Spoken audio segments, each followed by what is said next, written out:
ગીતા મહત્વ. ધરતી માતા બોલ્યા, હે ભગવાન, હે પ્રભુ, હે પરમેશ્વર, લાવત તમે ભોગવતા મનુષ્યને એકનિષ્ઠ ભક્તિ કેવી રીતે પ્રાપ્ત થાય તે અંગે જણાવો. આથી શ્રી વિષ્ણુ ભગવાને કહ્યું કે લાલધને ભોગવતો જે મનુષ્ય શ્રદ્ધા ગીતાના અભ્યાસમાં લત લે છે તે જ આ લોકમાં મુક્ત અને સુખી થાય છે. તે કર્મથી લેપાતું નથી, તેમજ પાપો તેને ફ્લશ કરી શકતા નથી. જ્યાં ગીતાનું પુસ્તક હોય, જ્યાં ગીતાનો પાઠ થાય, ત્યાં પર્યાકાદી સર્વ તીર્થો રહે છે. ત્યાં બધા દેવો, ઋષિઓ, યોગીઓ, ગોપાલો તથા ગોપીઓ, પંડાલદ સર્વ પ્રાંસનો સાથે શીઘ્ર સહાયો થાય છે.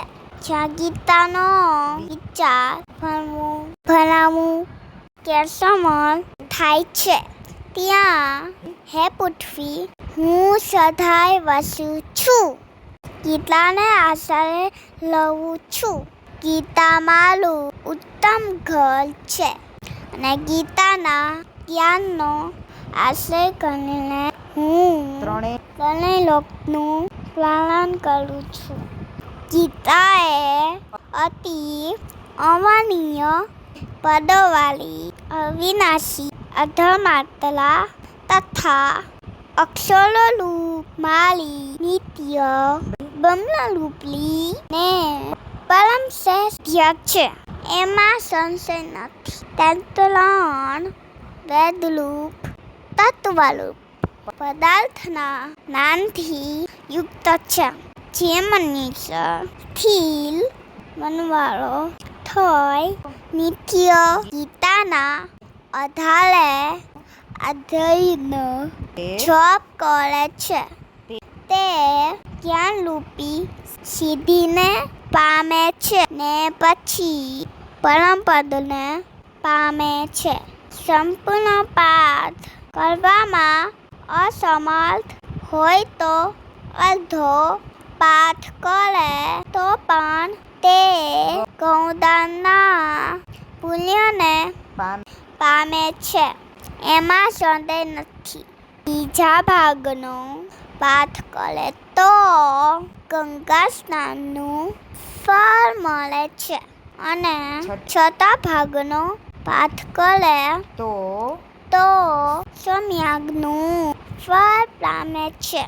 જે મનુષ્ય ભક્તિયુક્ત થઈ હંમેશા એક અધ્યાયનો પણ પાઠ કરે તો તે રુદ્રલોકને પામે છે અને ત્યાં શિવજીનો ગૌણ થઈને ચિરકાલ સુધી વસે છે.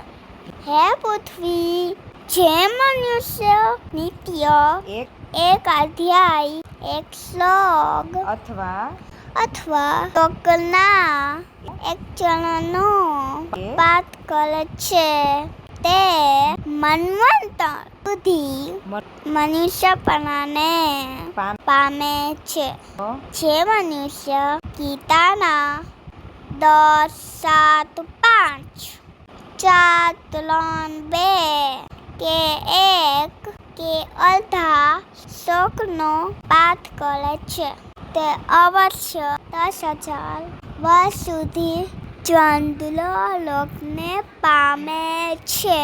ગીતાના પાઠમાં જોડાઈને મરણ પામેલો મનુષ્ય ગીતાના પાઠમાં જોડાઈને મરણ પામેલો મનુષ્ય પશુ આદિનો અધમ દેહ ન પામતા મનુષ્ય દેહને પામે છે. તે ત્યાં ફરી ગીતાનો અભ્યાસ કરી ઉત્તમ મુક્તિ પામે છે.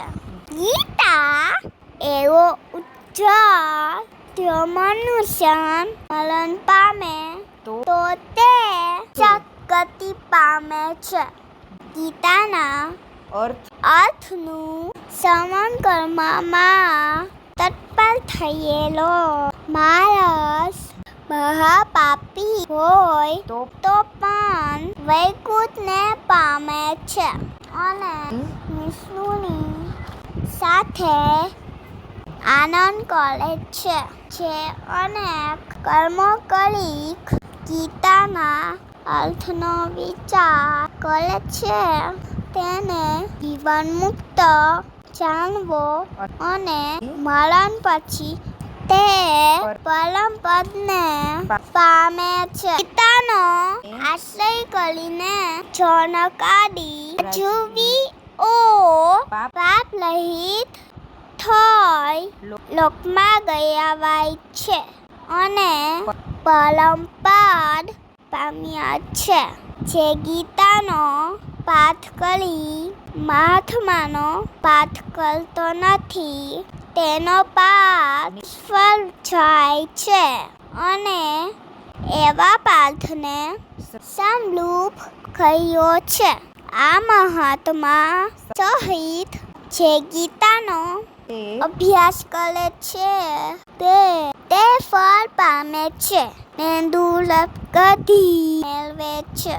પછી કહે છે, હે ઋષિઓ, મેં તમને પિતાજી આ સનાતન મહત્વ જણાવ્યું. તે પિતાજીનું પાઠ કર્યા પછી જે આ મહત્વનો પાઠ કરે છે તે ઉપર કહ્યું તે ફળ પામે છે. ઇતિ શ્રી વરાહપુરાણે ગીતા મહાત્મ્ય સંતુલમ